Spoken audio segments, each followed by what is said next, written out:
Warning. The following podcast contains politics, leftist politics, the whole truth, justice, American way thing. We live in a time where one has to post this. Progress is a dirty word, such as science and reason. My superheroes would weep. This podcast contains naughty language as well.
What's up, everybody? This is DC Domingo coming at you one more time.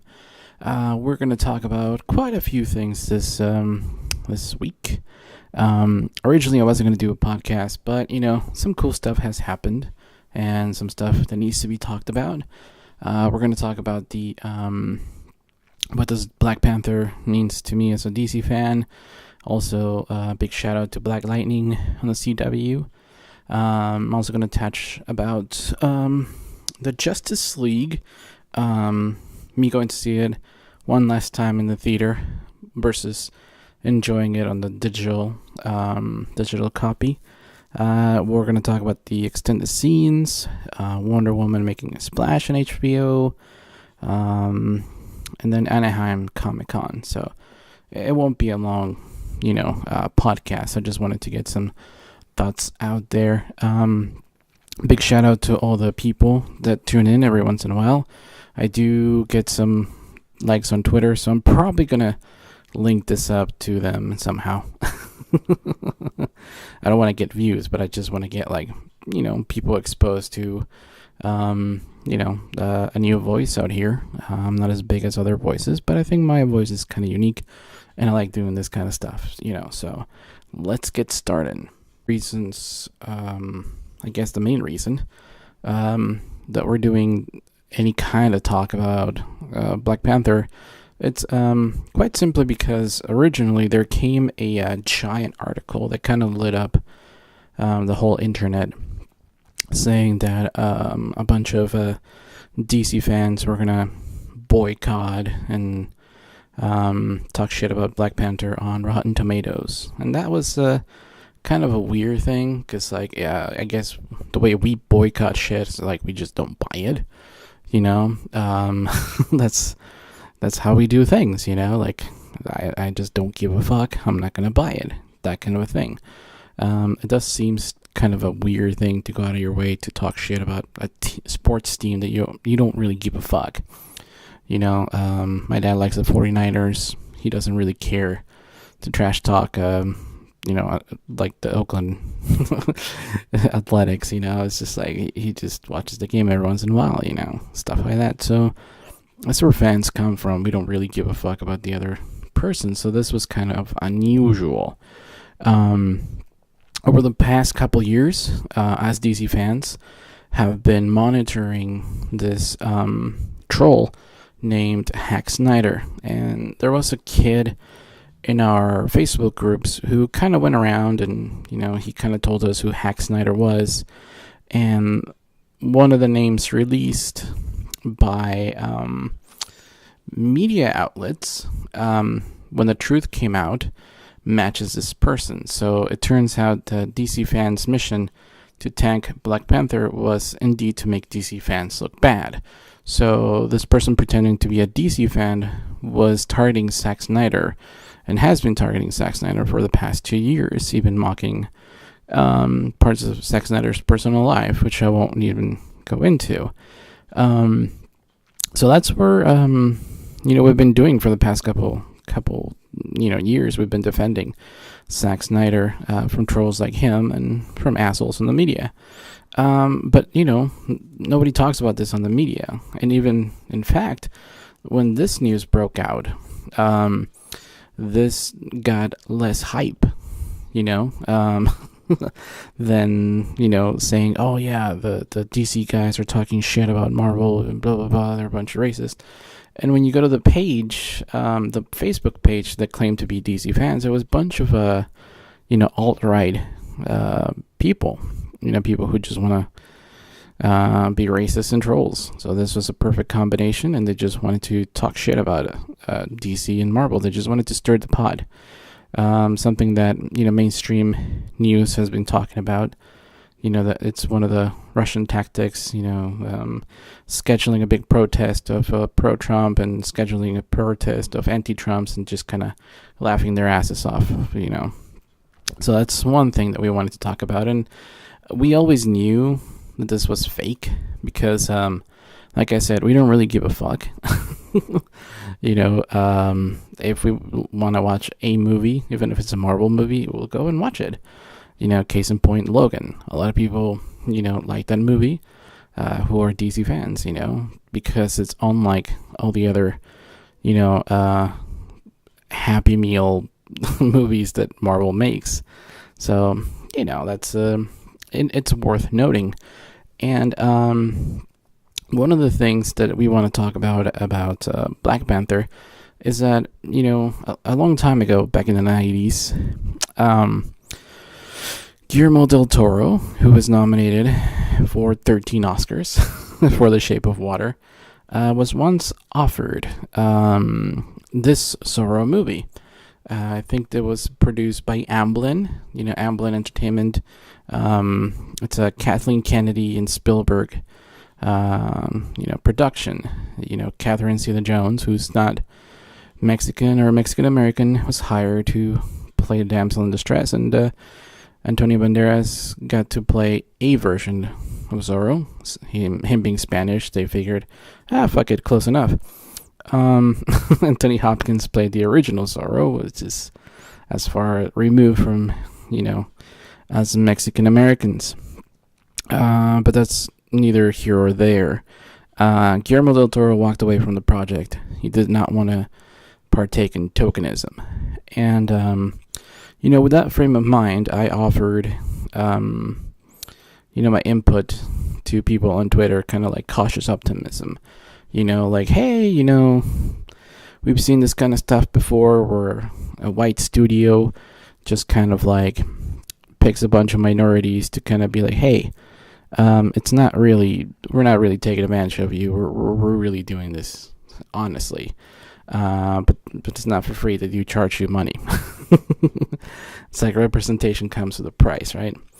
And one of the things that happened is we started seeing dumb shit like Black Panther is the first black superhero on cinema. No, in the comics, it's one thing, but in cinema, we've had, Hancock, Spawn, Blade, Catwoman, Halle Berry, Catwoman 1960s, and even Steel, Meteor Man, Blank Man, stuff like that. So we've had quite a bit of those, and, big shout out to this person on Twitter, Wrath of the Murdered Dead. Go ahead and follow at the Spectress. I'm giving a shout out to all these people because, they're fans of Black Panther, but they're also members of the nerd community, the African American community. So go ahead and follow them. Wally West, it's Davery, on Twitter, posted this, Black Twitter, when they found out Black Panther and Wakanda was created by two white guys from America. Same as Zorro, dude. Zorro is a very gringo, Americanized creation. It's pretty damn funny.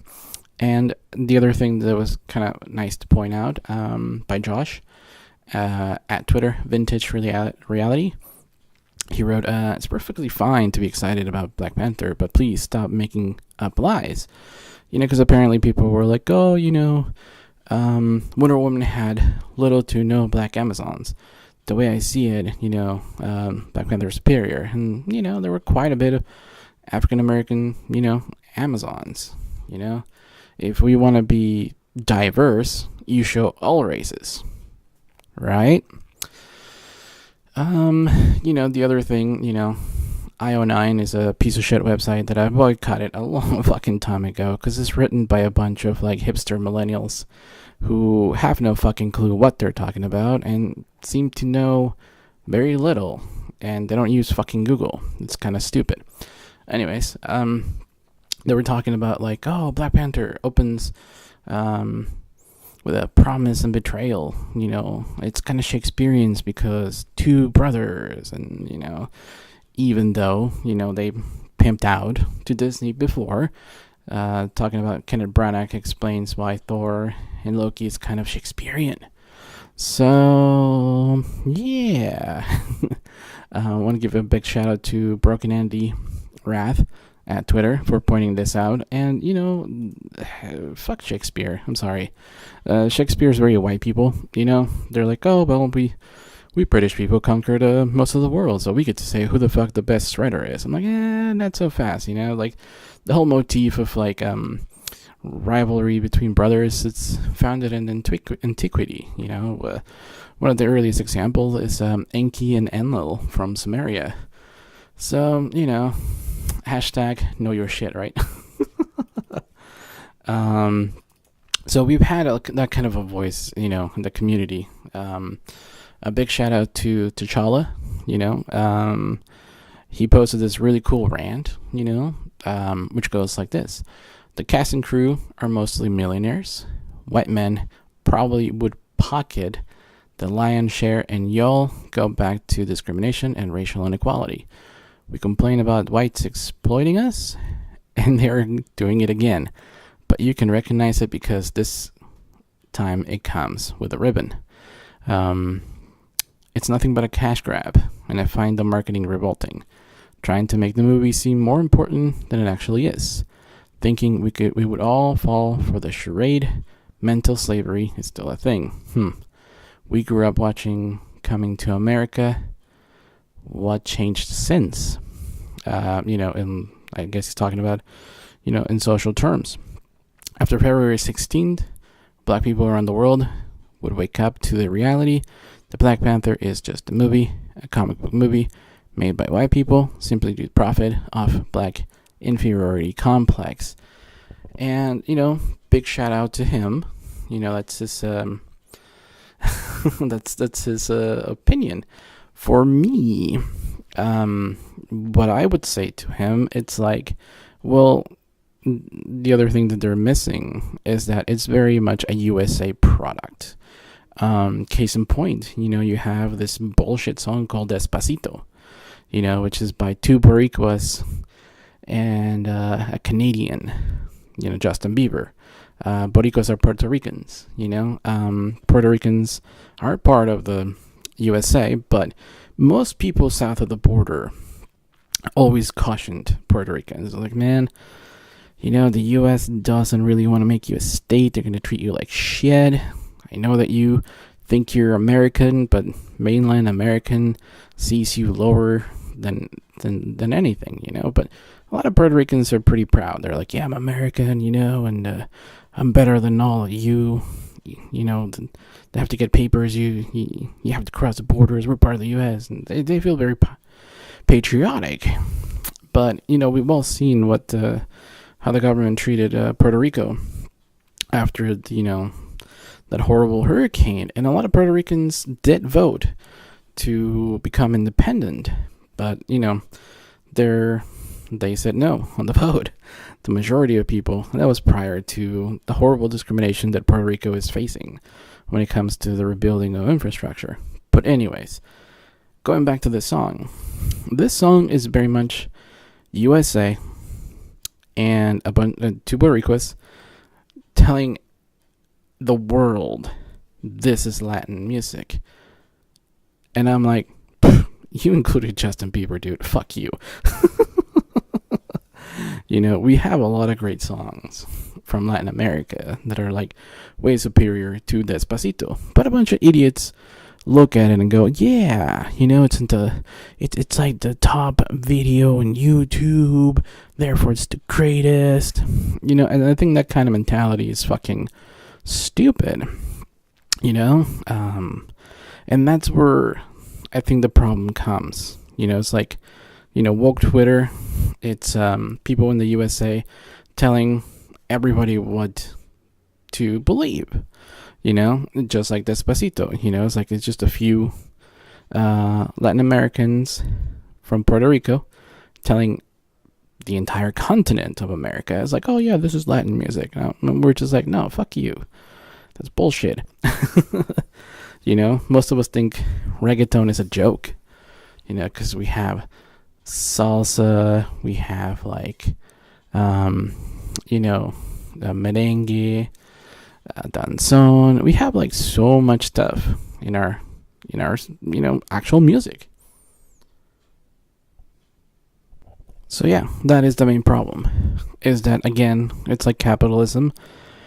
It's people in the USA making a product and telling everybody, yeah, this is legit, and a bunch of people kind of believing it. It's like, yeah, it's a representation, but honestly, no Mexican would eat Taco Bell and say, yo, yeah, that shit is fucking authentic as fuck, or Chipotle, which are both iconic Mexican American restaurants, but that's not authentic.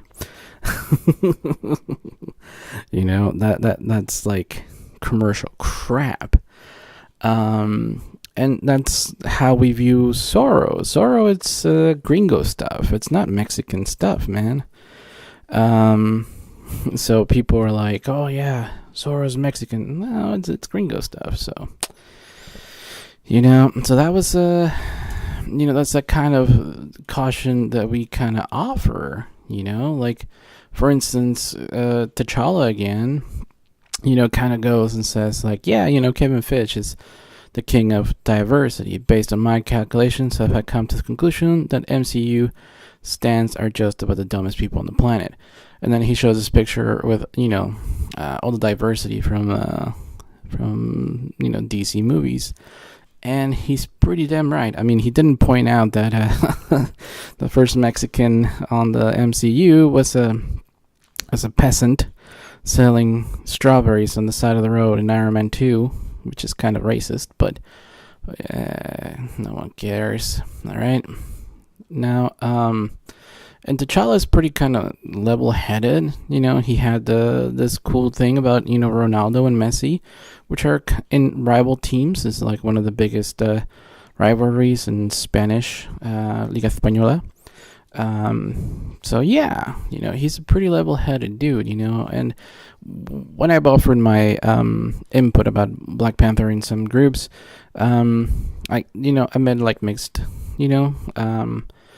response. For instance, there's this mutual friend, online buddy, more like it, and I posted this cautious optimism, the story of how Guillermo del Toro walked away from Zorro because he saw it as tokenism, and we kind of offer that as a cautionary tale, and 3 people saw it as a negative, thought that I was talking shit about Black Panther, and fuck you. They got kind of heated. I saved the screenshots, just because like I'll make memes about it later on, but one of them was pretty interesting because this person said, if whenever a studio that holds the right to Zorro made another movie with a Mexican director, majority Mexican cast, black folks wouldn't jump and say, why are you all excited for this? We'd be there excited with them, singing praises and saying, this is great. This has been needed. Okay, this has been needed. Okay. But when it's us, we get ridiculed for it. That's not what we said. But case in point, Telemundo, which is kind of mostly, Latin owned, did run a fucking Zorro, not a production, but not a movie production, but a telenovela production. And this guy didn't know shit about it. So, yeah. So I just left it there, because, and quite honestly, who gives a fuck about Zorro from Telemundo? I'm not like, yay, everything in the world is better. The one good thing about Zorro that I have to, give them credit for is quite the fact that it did give us Batman. Because Zorro is such a gringo version of a buccaneer, or be like, hey, this is us gringos telling you Mexicans what to identify. It never really appealed to me. So when you remove, Zorro and put him in a context like an orphan kid in Gotham going to see a Zorro with their parents and becomes Batman. To me, Batman was more iconic than Zorro. Not because, he's a white kid. Or not because, he wasn't Mexican. It's more like Batman is mythology, whereas Zorro is stuck in a period piece. You can do Zorro, 2020 and today, but it would just be kind of weird. Whereas Batman is basically Zorro, and it's kind of timeless. I'd offer kind of like the icon of Assassin's Creed, an assassin that uses tools and lives in shadows. They do an Assassin's Creed as a buccaneer, American Revolution, French Revolution, the Renaissance, Da Vinci and stuff like that. So, that's kind of the icon of that kind of character, like Batman. So sometimes when people force the identity and it's not like completely legit, like in the case of Zorro, I don't identify with, So yeah, so that's where we come from with cautious optimism for Black Panther. Now, I haven't seen Black Panther yet. Some friends might be paying the ticket for me, or I might do one of the things where I pay for an independent movie and then kind of sneak in to see it, or fuck it, I might just pay the ticket. I don't know, but it looks like it kind of looks like Catman in Asgard. I know that's kind of like a basic premise. I've gotten into trouble for saying that it's basically, you remember that movie The Phantom, with Billy Zane, basically in a made up Africa nation too. They also thought that he was immortal because the same person kind of wore the same attire, but anyways, I don't want to draw any comparisons, quite honestly, but it's not my thing. One of the reasons why I like Blade was because he was in the city. I live next to San Francisco and Oakland. Those are big cities, so I could be like, okay, that's a Blade, modern, big city. Same thing with Spawn. Same thing with Steel, even, or even Catwoman. They're living in big cities. Whereas Wakanda definitely seems like a kind of a made up city by white people. What kind of stuff you're trying to represent. So yeah, one of the things that I was actually more interested in was actually Black Lightning. In the past podcast, I offered the readers to check out the DC panel in Washington, DC, where the creators were talking about it, and it did seem to have more touch of the modern. I was very pleasantly surprised that, Black Lightning opened with, the protagonist getting pulled over by the cops and being completely scared. I'm like, dude, this guy is built like a linebacker. He's a smart dude because he's a principal of the high school. He's got superpowers and it's raining. Could increase his output of electricity to fry these these cops who are just kind of racially profiling him. So that kind of appealed to me more, you know? Um, because it's a little bit more relevant, now that Trump's deporting all immigrants, this kind of xenophobic bullshit, it's gone on too long. So that was kind of very, very big. And not to mention that in one of the last episodes, this beautiful scene happened where there was a peaceful march,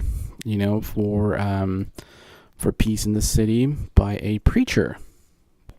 Now, why do I say, this is a very powerful and poignant thing? Is because, currently in the United States, there is that whole,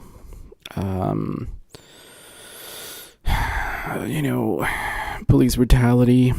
There's also a lot of, over the past few days, there was a shooting in Florida with gun violence. And, these are the kind of issues that are very impactful. Now, some people might say that, so why did you identify with Wonder Woman if it's on a fantasy island? I'm like, well, with that movie, it was also set in World War One, which touched a lot of people and reshaped Europe, as far as we know. It displaced a lot of people. It gave rise to xenophobia by the Germans, and vicariously, gave rise to the Second World War, of which the neo-Nazis are now targeting Mexicans. So, it's all connected. When you make a movie in Wakanda and it's just like trying to erase colonialism and white guilt, it's a little bit hard to swallow. So Black Lightning, setting it in an urban level and having this preacher be like a martyr of the cause, it was quite impactful. There's been some some of the people that have come out and help us, Latinos are preachers. They protect Catholic charities. They're always there. African American churches are really big, helping us out too. So, this kind of episode's a little bit more empathetic and thematic to the kind of things that are going out or going on in our communities. So, it's not like I identify because, I'm brown and I'm a person of color too. But it's like I see this kind of stuff from DC all the time where they take something that is, very easy to relate to, Not only that, they're kind of like going in a different direction. There was a rumor that a gay lesbian romance was removed from Black Panther. Meanwhile, Black Lightning's daughter is openly, lesbian, and she's getting superpowers, and she is going to get a costume pretty soon. So yeah, again, totally different directions, whereas DC is being more inclusive. The people in Marvel over there are not being inclusive, even though like the movie is like really big. I mean, I mentioned how badass of a ballsy move was having Tobias Whale be albino, because it's kind of like, kind of shocking, it's like, oh shit, you're going there. But they also explained, besides the connotation, of a black man who's, looking a little bit different, or a white man looking like different, albino people always have a hard time by any kind of community, actually. Even in the wild, albinos are targeted because they're easy prey. In the TV show, the kind of racism that albinos encounter, it's talked about, openly. It's like, albinos are targeted, and, their bones are used for, witch practicing and stuff like that. So, even the bad guy you can relate to. It's like, fuck, dude. Imagine, it's like being hunted because you're albino, because of the way you're born. I mean, this show has a lot of fucking layers, in my opinion. One of the most interesting things also is that Lady Eve, plays the other villain, and she kind of reminds me of Oprah. Oprah being very caring and loving and stuff, and all of a sudden we have this very lovely lady who turns out to be a villain too. I'm just like, fuck. It's like, it puts your expectations upside down. Yeah, go ahead and check out Black Lightning. I don't want to like diss Black Panther. I've spoken enough about it, but I'm pretty happy. And a lot of people say like, where are you coming from with this? I'm like, well, it's like, the first Batman from the 60s was my childhood. As a little kid watching the reruns, looking back on it, they're kind of goofy and pop. But I grew up with it. When Eartha Kitt was Catwoman, which was the first African-American superhero on screen, because, film or television is a screen, right? I never questioned it. I never questioned why, like, Catwoman in one episode was Julie Newmar with lighter skin, and then, we got Eartha Kitt. I never really cared. I was like, cool. It's Catwoman. She's going to toy with Batman. Like a dead rodent. No pun intended. So that's where I'm coming from.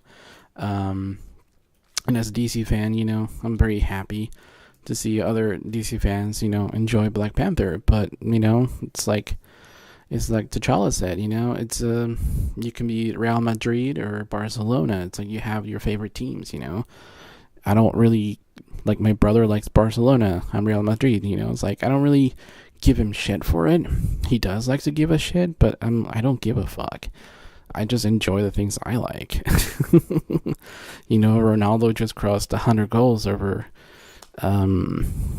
Champions League or something like that. So I'm kind of like, I don't care, man. I'm happy. I'm content.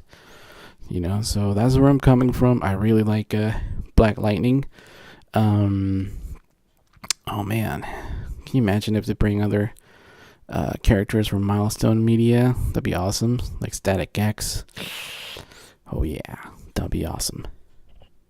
This is my home theater, and it's raining clearly. But Justice League was no longer playing there. So, damn. Lucky for me, I walked down the street to our really ghetto cinema. It's one of the oldest cinemas that we have in town. And on Wednesdays, they offer like discounts and stuff like that for old movies that have been there for quite a bit. As you can tell, I really like the rain. And I wanted to film some of my lovely hometown. And, it's, I don't know. We all want to be filmmakers at some point, right? So this is the kind of theater that I went to, after a hard day's work. I was like, I really want to go see the Justice League again. And here I am. Now, one of the reasons why I wanted to see Justice League again, I went to see it on the 24th of last month, January. I wanted to see it in theaters because I've had this really weird theory that a lot of cinemas are being cheap and they save money on projection light bulbs. So they dim the movies to the least amount of light you can get out of them. And that's why some CGI looks like crap. That's why some CGI looks like just gray mush. Because they don't have neither the focus of like digital laser projection, like in some newest cinemas, and they don't have the good brightness and contrast that a great light bulb will give you. I wanted to compare it, because I'd heard that it was going to be released on digital, and this was my third viewing, by the way, and there wasn't a lot of people. There were some families with their little kids. And I have to say that it was pretty enjoyable. It wasn't like a like a masterpiece like Batman vs Superman, but it was like all right, and when you distill whatever Zack Snyder's vision was, what this movie had going for it was the characters. If you removed all the themes, the symbolism, the longer shots, the artsy cinematography, if you just kind of just show things happening, the only thing left was the leaguers themselves. That's why I kind of like the movie, because I'm like, I know that they did a lot of editing post, and they couldn't fuck up the team. Like, Zack Snyder's casting is brilliant. Zack Snyder's actors did the best they could. There was a couple of things that I'm like, Batman's acting a little bit weird, but other than that, everybody's top notch. And I think that was my take from it. That was why I went to my local theater to see it. And that's it. Cool. Now, I took this screen cap and I got some likes on Twitter. Top pre-orders was Justice League. Apparently that's pretty badass. I put a little circle on it, and if you notice, the other ones is like 50 Shades Freed. It's a top request, even though it just came out. But it's interesting that 50 Shades of Grey and Justice League are beating up the quote-unquote Marvel and Disney crowd pleasers like Coco and Thor Ragnarok and Star Wars. I mean, would you look at that? Redeem Dominant. It's a CrossFit video, is more requested pre-order on iTunes than The Last Jedi. Holy fuck. They really fucked up on that. So I posted that on Twitter, and people they were pretty damn excited. Now my stance on Twitter was this: I got 30 likes and 8 retweets. I don't do this for. I didn't even know I had this many people that like my shit, but it's cool. I wrote, I like Justice League theatrical cut movie. I want release the Snyder cut version. That's it. See, internet, it's that easy. Sincerely, a sane person. And gotta have a couple hashtags in there. A la verga con tus mamadas. Hopefully that one picks up. But that's the thing though. I mean, so I bought the movie, and this is on my Xbox One S. I don't have the Project Scorpio Xbox X1, because it's like $500. I'm like, I already have 3 fucking Xboxes. I'm gonna wait. But the output for the Xbox One S is 4K. Now, I did not buy it on 4K because I don't know how good the fidelity was going to be in streaming. I bought it in HD. But I am going to maybe get a Apple TV to kind of check out their 4K qualities and streaming over the internet, because while I have really good internet from Comcast, I'm kind of weary of the quality in 4K. So I want to test out this movie. If there's going to be one movie that I'm going to buy multiple times, should fucking be this one, right? And Zack Snyder's cut, So I'll probably get a 4K Apple TV. I'll also be getting the 4K disc. And I'll test out the quality. Test out the quality for this in HD streaming, 4K disc, and 4K streaming on the Apple TV. Why? Because, I have this theory that, some special effects do look better at home with 4K. You have your disc. You're not relying on the quality of the internet. It's a disc. You control the projection. Your TV. I watch movies in black and white, and they look amazing. You can't get that in cinema. Mad Max did it. Did release the black and white version, and then Logan follows suit with that. But other than that, you don't get that many black and white projections anymore, even though some movies do benefit from it. And what I can tell you is that I got all the extras, no deleted scenes, but what I gathered was that my theory was correct. In 4K, Steppenwolf and all the other, even the fucking parademons look good, you know?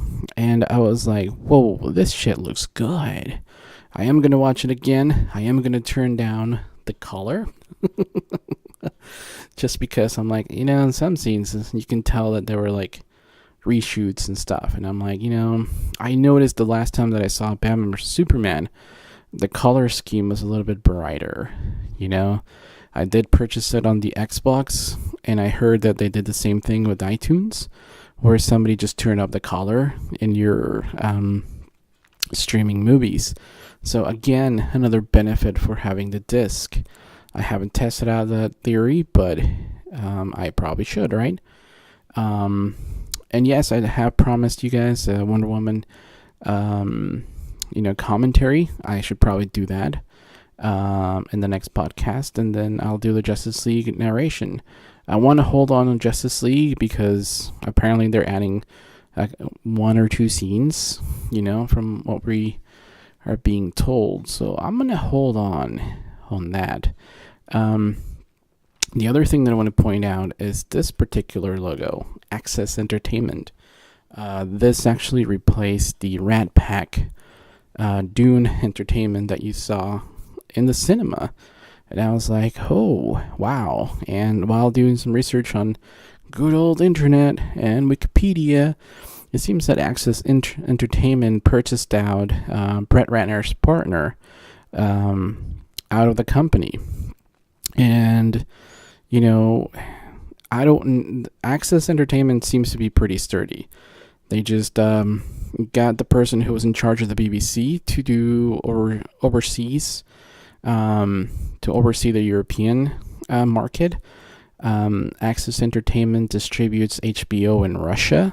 They also have Chinese partners and other stuff, so they're pretty fucking hefty, and hopefully they will be the ones to say, Rat Pack Entertainment or some other producer, forced Zack Snyder to cut the time to make this cut, and they took advantage of a family tragedy. So maybe Access Entertainment is going to be like, boom, here's the money, give the fans what they want, and then they can make more money.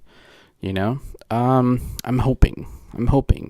I know I'm kind of stretching it, but one of the things that, good old saying, if it makes sense, it makes money, right? So I haven't seen this story picked up anywhere in the media of Access Entertainment, and there's a lot of great stuff on the extras, that I'll be covering later on. One thing that I was completely fucking wrong is that I thought the Superman suit was filmed poorly because it looked brighter. Turns out Wilkinson, the costume designer, showed us on the making of Justice League a undersuit for Superman's costume, and it's basically a black leotard with metallic plates, shiny chrome, like Mad Max, shiny and chrome, right? And what it does is that it lightens the blue of the stretchy material that goes on top, where the muscles are located. So I thought it was just piss poor lighting, but no, it turns out the costume itself is actually brighter. The hue is lighter, and also by having the chrome below, it kind of gives it light, So there's a lot of beautiful information on those behind the scenes.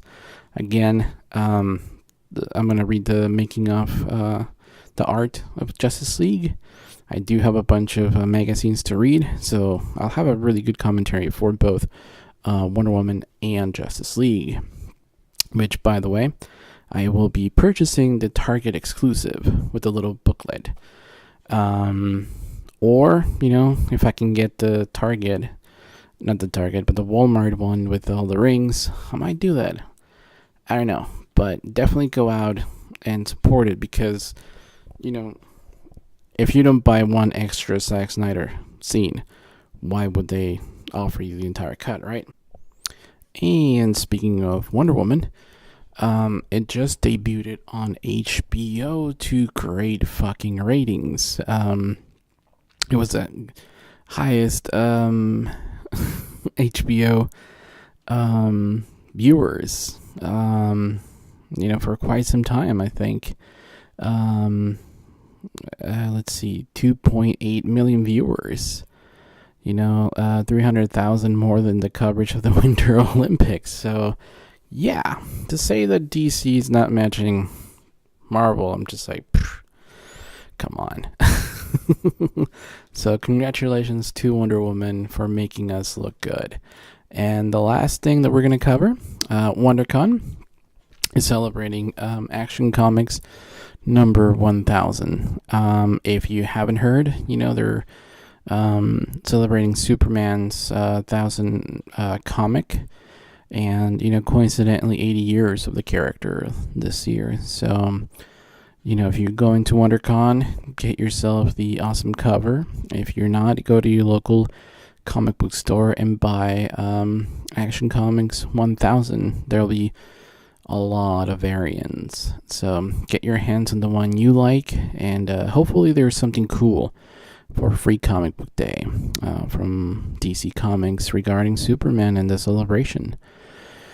Anyways, that's all that we have for you guys today. I know that I can muster a lot of gab for this podcast. And yeah, have a great weekend.